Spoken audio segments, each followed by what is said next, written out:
අයිබෝන් දුවේ පුතේ අදත් අපි හමු වෙන්නේ ABC මාධ්‍ය ජාලයේ අධ්‍යාපනික වැඩසටහන් මාලාවේ විද්‍යා විෂය වෙනුවෙන් අද දවසේදී අපි කතා කරන්න සූදානම් වෙන්නේ ජීව විද්‍යාවේ ප්‍රධාන කොටසක් වන රුධිර සංසරණ පද්ධතිය පිළිබඳව.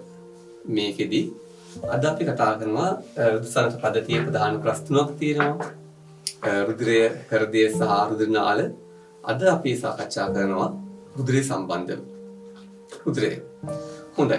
දරුවනේ රුධිරය අපේ ඇගේ සාමාන්‍ය වැඩුණු කෙනෙකුගේ රුධිරය කොච්චරක් වගේ තියෙනවද? වැඩුණු ස්ත්‍රියගේ රුධිරය සාමාන්‍ය ලීටර 4.5ක් වගේ තියෙනවා. වැඩුණු පිරිමියෙකුගේ රුධිරය ලීටර 5.5ක් වගේ තියෙනවා. ඉතින් මේ රුධිරය ඔබන් දන්නවා රුධිර රතු පාටයි. අපි බලමු ඇයි ඒ රතු පාටලා තියෙන්නේ කියලා. රුධිරයේ දැන් ප්‍රමාණය ඔබට පැහැදිලි. අපි දැන් බලමු රුධිරයේ සංයුතිය කොහොමද කියලා. රුධිරයේ සංයුතිය. මෙහිමයි දරුවනේ. රුධිරය ප්‍රධාන කොටස් දෙකකින් යුක්තයි. සංයුතිය කියන්නේ ඒකේ හැදලා තියෙන සමස්තය කොහොමද කියන එක. ඉතින් රුධිරයේ ප්‍රධාන කොටස් දෙකයි. ඒ තමයි ඝන කොටසයි ඊළඟට ද්‍රව කොටසයි. ඝන කොටස අපි කියනවා දේහාණු කියලා. ඝන කොටස දේහාණු. ද්‍රව කොටස ප්ලාස්මාව. ප්ලාස්මාව. දේහාණු නැවත වර්ග තුනකට බෙදන්න පුළුවන්. ඒ තමයි රක්තාණු. ඔයගොල්ලෝ දන්නේ රතු ද්‍රවණු කියලා කියන්නේ. රක්තාණු. ශ්වේතාණු. අප සාමාන්‍ය සුදු ද්‍රවණු කියන්නේ ශ්වේතාණු. ඊළඟට තුන්වෙනි දේහාණු තමයි රුධිර පට්ටිකා. රුධිර පට්ටිකා කියන්නේ සෛල જાතියක් නෙමෙයි. ඒක සෛල වලින් කැඩිච්ච සෛල කොටස් જાතියක්. ඉතින් දේහාණු වර්ග තුනයි. ද්‍රව කොටසට අයිති වෙන්නේ වැඩිපුරම අයිති වෙන්නේ ජලය. සාමාන්‍යයෙන් ඝන කොටසට වඩා ද්‍රව කොටස 55ක් වගේ තියෙනවා. 55ක් වගේ තියෙන ද්‍රව කොටස. ඒතර දේහාණුයි තියෙන උදරේ 45ක් වගේ. මේ ද්‍රව කොටසේ වැඩිපුරම තියෙන්නේ 90ක් විතර වගේම තියෙන්නේ ජලය. ඊළඟට රුධිර ප්‍රෝටීන තියෙනවා. රුධිර ප්‍රෝටීන කියන්නේ ෆයිබ්‍රිනෝජන්, ඇල්බියුමින්, ග්ලොබියුලින් මේ වගේ ඒවා තමයි රුධිර ප්‍රෝටීන කියලා කියන්නේ. ඊට අමතරව තියෙනවා පෝෂක ද්‍රව්‍ය.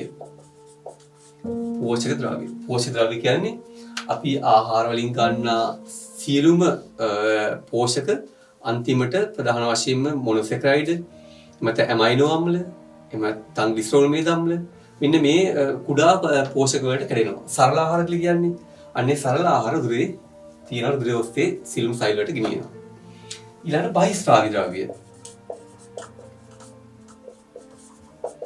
බහිස්රාවී ද්‍රව්‍ය යූරියා, යූරික් අම්ලය, වැඩිපුර ජලය, ලවණ ಜಾති, ඒ වගේ සෛල වලින් නිපදවන අනවශ්‍ය දේවල් රුධිරය ඔස්සේ ගමන් කරලා අදාළ විදිහට බහිස්රාවී අවයව ඔස්සේ පිට කරලා දානවා. ඒ වගේම खनिज ලවණ, ඊට විටමින්, ඊට අපි ගන්න ඖෂධ, ඒ වගේම අපි ගන්න අපේ සිරුරේ තියෙන ප්‍රතිදේහ, රෝගවලට රෝගදීමේ කියාව තියෙන ප්‍රතිදේහ, ඊළඟට අපේගේ නිර්නාල ග්‍රන්ථි වලින් නිපදවෙන හෝමෝන, ඊළඟට වායු වර්ග,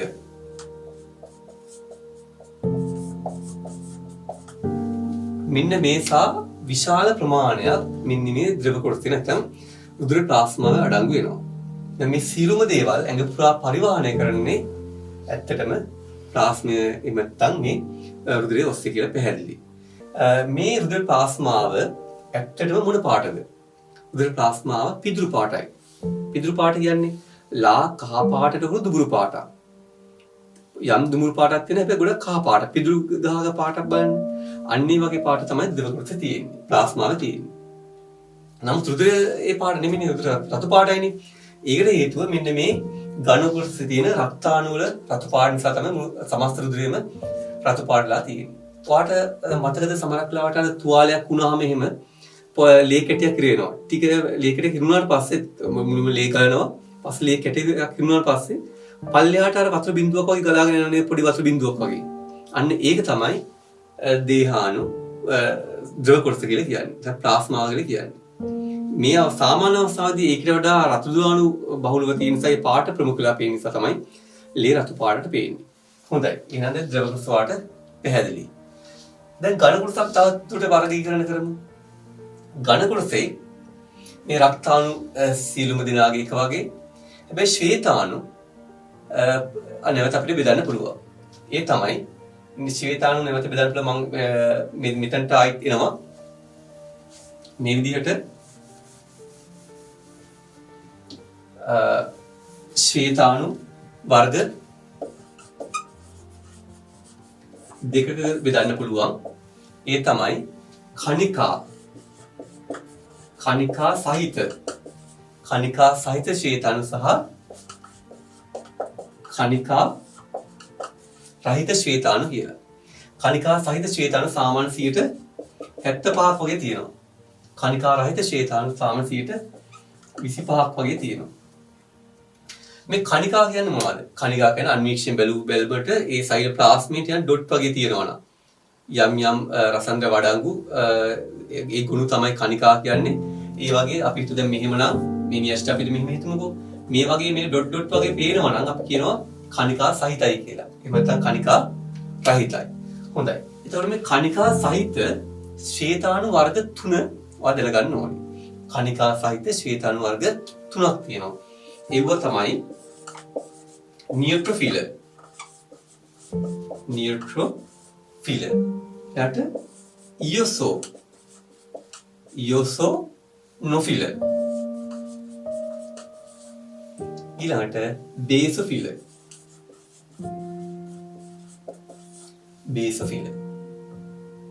කණිකා රහිත වුවත්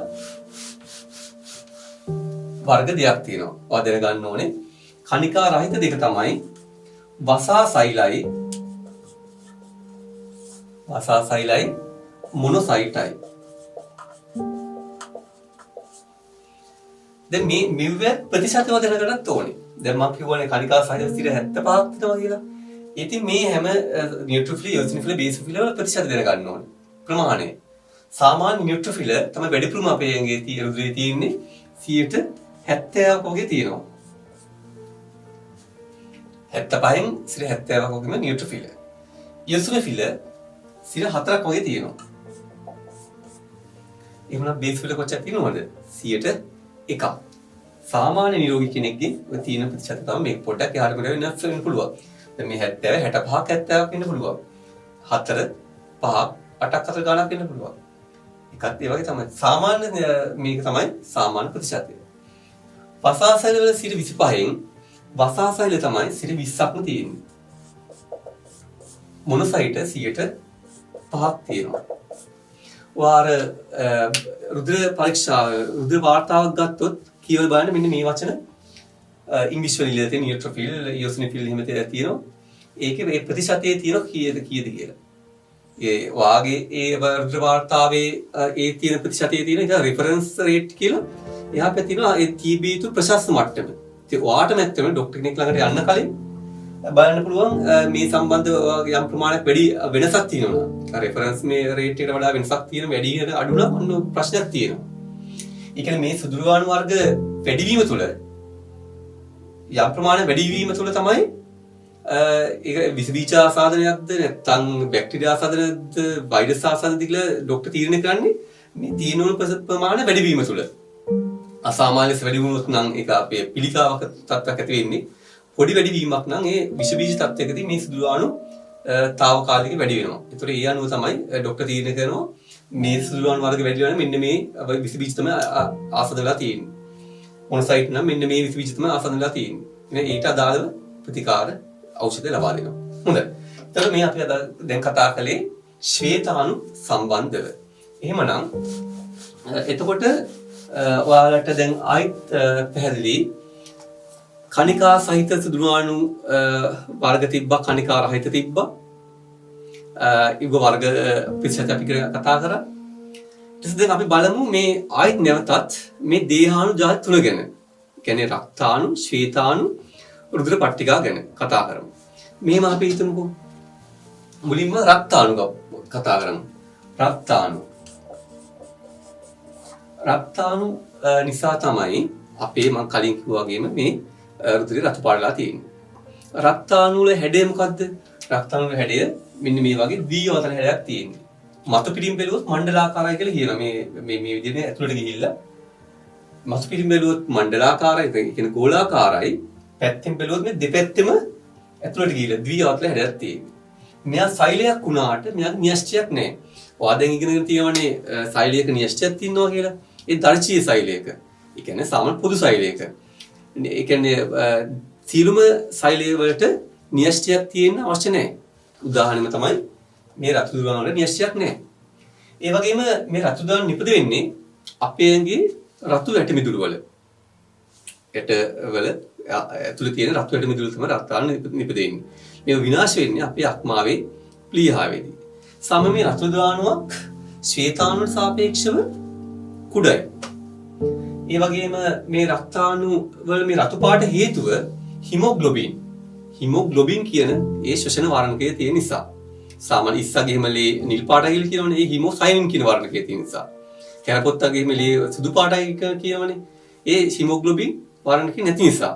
දැන් කොහොම කෙසේත් අපේ හිමොග්ලොබින් කියන වර්ණකේ මෙයාගේ තියෙන නිසා තමයි මේ රක්තාණු රතු පාටලා තියෙන්නේ. මේ රක්තාණු ප්‍රමාණය ගත්තොත් ප්‍රමාණයෙන් මම කිව්වා ශ්වේතාණුට වඩා කුඩයි කියලා. මේ සංඛ්‍යාව ගත්තොත් සංඛ්‍යාව ශ්වේතාණුට වඩා අතිශය වැඩි. ඒ කියන්නේ 600ට එකක් වගේ.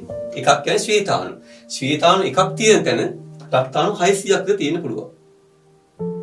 ඉතින් අපේ ඇඟේ ලක්ෂ ගාණක් තියෙනවා නම් ශ්වේතාණු ඒ වගේම ලක්ෂ ගාණක් 600 ගුණයක් තියෙනවා රතු දුරාණු. අන්න ඒ නිසා තමයි මේ රතු පාටට පේන්නේ. සුදු පාට ශ්වේතාණු සුදු පාට පේන්නේ නැත්තේ. නමුත් ඒක පොඩ්ඩක් වෙනස් වෙන ප්‍රමාණය ශ්වේතාණු ප්‍රමාණය වැඩි වීම අපි අර කියන්නේ ලේ වතුර වෙනවා කියලා කියන්නේ. ලේ වල පාට පොඩ්ඩක් අඩු වෙනවා කියලා කියන්නේ. එතකොට ඒ අර සුදු දුරාණු ප්‍රමාණය අසාමාන්‍යස වැඩි වෙලා. කොහොමත් පිළිකාවක් කියන්නේ ඕනම තැනක සෛලයක් අසාමාන්‍යස වැඩි වීමනේ.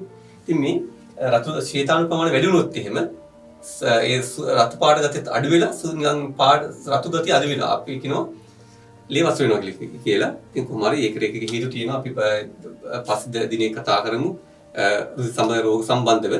ඉතින් කොහොම හරි රක්තාණු සාමාන්‍ය 600ක් වගේ තියෙනවා අනුපාතය ශ්වේතාණු වලට සාපේක්ෂව. අපේ ඇඟේ කෝටි බිලියන ට්‍රිලියන ගාණක් තියෙන්න පුළුවන්. හරි හොඳයි. ඒ රක්තාණු. ඉතින් රක්තාණු වල කාර්යය මොකද්ද? රක්තාණු වල කාර්යය තමයි රුධිරය ඔස්සේ අපේ ඔක්සිජන් පරිවහනය කරන්නේ. ඔක්සිජන් පරිවහනය කරන්නේ රක්තාණු මගින්. හොඳයි. ඊළඟට අපි බලමු ශ්වේතාණු. ශ්වේතාණු ගැන මම කලින් ඔබට කිව්වා. ශ්වේතාණු වර්ග දෙකක් තියෙනවා. කණිකා සහිත රහිත. ඒව නම් කිව්වා. එතකොට මේ ශ්වේතාණු වලට අපි පොඩ්ඩක් view එක ගැන පොඩ්ඩක් බලමු. ශ්වේතාණු හැබැයි රක්තාණුවට වඩා ප්‍රමාණයෙන් ගොඩක් විශාලයි. මෙයාට න්‍යෂ්ටියක් තියෙනවා. රතු දුරාණු න්‍යෂ්ටිය තිබෙන්නේ නෑනේ. මෙයාට න්‍යෂ්ටියක් තියෙනවා. ඒ වගේම රක්තාණු වල හැඩය ද්විවතලයි කියලා කිව්වනේ. ශ්වේතාණු වල ද්විවතල හැඩයක් කියන්නේ යාර හැඩයක් නෑ ඇත්තටම. එයා බැලු බැලමට මේ වගේ මණ්ඩලාකාර වෙන්න පුළුවන්. හැබැයි එයාට පුළුවන් අවශ්‍ය වෙලාවට මේ ව්‍යාජ පාද යොමු කරගන්න.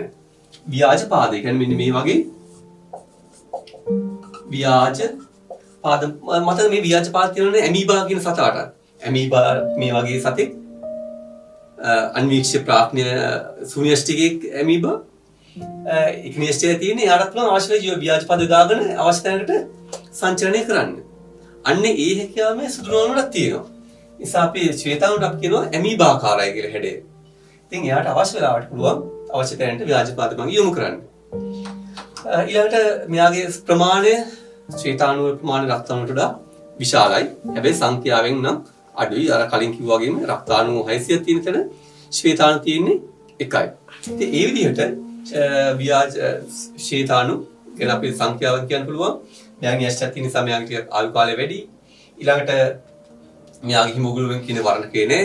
මෙයා නිපද වෙන්නේ ඇටමිදුළු වල. ඉතින් මේ වගේ ලක්ෂණ මෙයාගේ තියෙනවා. ඊළඟට මෙයාගේ කාර්යය මොනවද?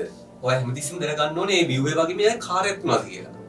මේ ශ්වේතාණු කාර්ය තමයි අපේගේ විෂ බීජ වලින් ආරක්ෂා කරන විෂ බීජ ආරක්ෂක පද්ධතිය විදිහට ක්‍රියා කරන්නේ. අපේ ඇඟේ හමුදා සෙබළු ඒ රට ආරක්ෂා කරන වගේම අපේ ඇඟ ආරක්ෂා කරන ආරක්ෂක සෙබළු තමයි මේ ශ්වේතාණු.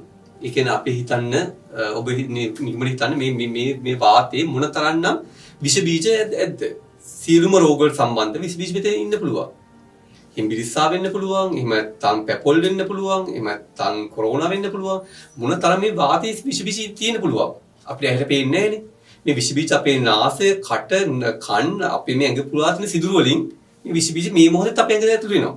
එහෙම නැහැ කියලා කියන්න බෑ. මේ මොහොතේ විෂ බීජ ඇතුළු වෙනවා. මේ අපේ ඇඟේ මේ හැමතැනම තියෙන විෂ බීජ.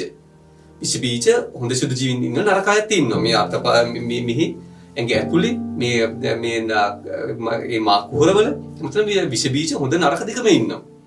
ඉතින් එහෙම වුණත් අපිට ගොඩක් ලෙඩ හැදෙන්නේ නැත්තේ ඇයි? ඒ අපේ සතු ප්‍රතිශක්තිකරණය. ඒ ප්‍රතිශක්තිකරණයට ප්‍රධාන හේතුව ඇති කරන්නේ මෙන්න මේ ශ්වේතාණු. ඒ ආරක්ෂා හමුදාව ඒ විෂ බීජ එනකම් බලන් ඉඳලා ආකාර දෙකකින් ඒ විෂ බීජ විනාශ කරනවා. එකක් තමයි අපි හිතමු විෂ බීජයක් ආවොත් එහෙම විෂ බීජයක් මේ විදිහට ආවොත් එහෙම අපි හිතමුකෝ මේ විදිහට විෂ බීජයක් එනවා කියලා. එතකොට මේ ව්‍යාජ පාද මෙයා යොමු කරගනිමින් ඒ ව්‍යාජ පාද යොමු කරගනිමින් ඒ විෂ බීජව මෙහෙම අල්ලගෙන බදාගෙන පුඩි කරන මරලා අම්බරල විනාශ කර දානවා. අපි කියන්නේ භක්ෂණය කියලා. මම මොන තරම්නම් දෙයක්ද අපි මේ ඒ නිසා නේද අපි බය නැතුව අපි මේ ජීවත් වෙන්න පුළුවන් මේ විෂ බීජ ලෝකේ. මේ විෂ දුරාණු මේ විෂ බීජව භක්ෂණය කරලා මරලා දානවා. ඒක ක්‍රමයක්. තව ක්‍රමයක් තියෙනවා අපි හිතමු විෂ බීජ මහා විශාලයි නම්. විෂ බීජ මහා විශාලයි නම් මේ ව්‍යාජ පාද යොමු කරගෙන මේ සිදු කරන භක්ෂණ කාර්යය මට කරගන්න බෑ. එහෙනම් මොකද ගන්නෙ? ඒත් එයා ශ්වේතාණු ප්‍රතිදේහ කියන જાතියක් යොමු කරලා ප්‍රතිදේහ જાතිය. හරි ඇන්ටිබොඩීස්. ප්‍රතිදේහ යොමු කරලා මේ විෂ බීජ ඈතින්ම විනාශ කරනවා. ඉතින් බලන්න එහෙමනම් මේ ශ්වේතාණු කිසිද්ද වෙන්නේ නේද? අද අපි මේ විදිහට ඉන්නේ. කියන්නේ එක්ක භක්ෂණය කළ විනාශ කරනවා විෂ බීජ. මත ප්‍රතිදේහ යොමු කළ විනාශ කරනවා. මෙන්න මේ ආකාර දෙකකින් විෂ බීජ විනාශ කරලා අපිට ලෙඩ රෝග වලින් ආරක්ෂා කිරීමේ ප්‍රතිශක්තිය ලබා දෙන්නේ අපේ මේ ප්‍රධානම වැදගත් වෙන මේ ශ්වේතාණු. හොඳයි. එහෙමනම් අවසාන වශයෙන් අපි කතා කරමු දේහාණු ඉතුරු එක තමයි රුධිර පට්ටිකා. රුධිර පට්ටිකා. රුධිර පට්ටිකා කියන්නේ දරුවනේ ඒක ශරීර જાතියක් නෙමෙයි කියලා මම කිව්වා. රුධිර පට්ටිකා කියන්නේ මෙගා කැරියෝසයිට කියන විශාල ශරීර જાතියක් කැඩීමෙන් නැතුන කුඩා සෛල කෑලි. මේ වගේ සෛල જાතියක් කැඩීමෙන් ඇති වුණ කුඩා සෛල කෑලි තමයි රුධිර පට්ටිකා කියලා කියන්නේ.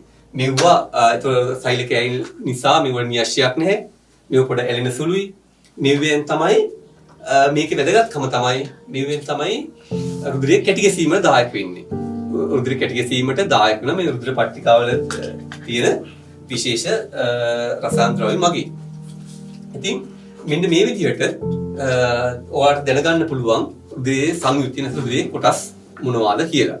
ඉතින් හොඳයි අපි ආයෙත් අද දවසේ මේ කතා කරපුවට පෙළගස්ස ගත්තොත් එහෙම රුධිරය ප්‍රධාන කොටස් දෙකක් තියෙනවා. දේහාණුයි ප්ලාස්මාවයි. දේහාණු කොටස් තුනක් තියෙනවා රක්තාණු, ශ්වේතාණු, රුධිර පට්ටිකා. රුධිර ප්ලාස්මේ තියෙන ගොඩාක් ජලය, ප්‍රෝටීන් ඇතුළු ගොඩාක් දේවල්.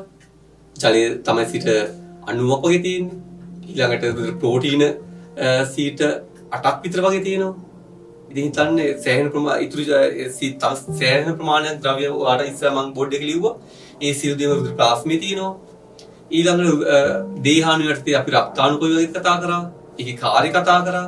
ශ්වේතාණු කොහොමද කතා කරා? ඒකේ කාර්යය කොහොමද අපේ ඇඟ ආරක්ෂා කියලා කතා කරා. ඊළඟ රුධිර පට්ටිකා ගැන කතා කරා. ඒකෙන් කොහොමද කාර්යය ගැන කතා කරා. මෙන්න මේ විදිහට අද දවසේදී ද්වීපතේ ඔබලට රුධිර සංයුතිය, රුධිර ක්‍රියාකාරීත්වය පිළිබඳ මනා දැනුමක් ලැබෙන්නේ නැති කියලා මම විශ්වාස කරනවා. අපි මේකේ ඊළඟ කොටසින්, කියන්නේ රුධිරයේ තුන්වෙනි කොටස අවසාන කොටසින් හම්බ වෙලා කතා කරනවා රුධිරයේ සම්බන්ධ රෝග මොනවද කියලා. ඒකෙන් ආරක්ෂා වෙන්න කොහොමද? රුධිර සම්බන්ධ රෝග මොනවද? අන්න ඒ ගැන අපි ඊළඟ කොටසදී හමු වෙනකන් අද දිනේදී ඔබ සහභාගී සියලු දෙනාටම සුබ දවසක් අයිබෝවන්.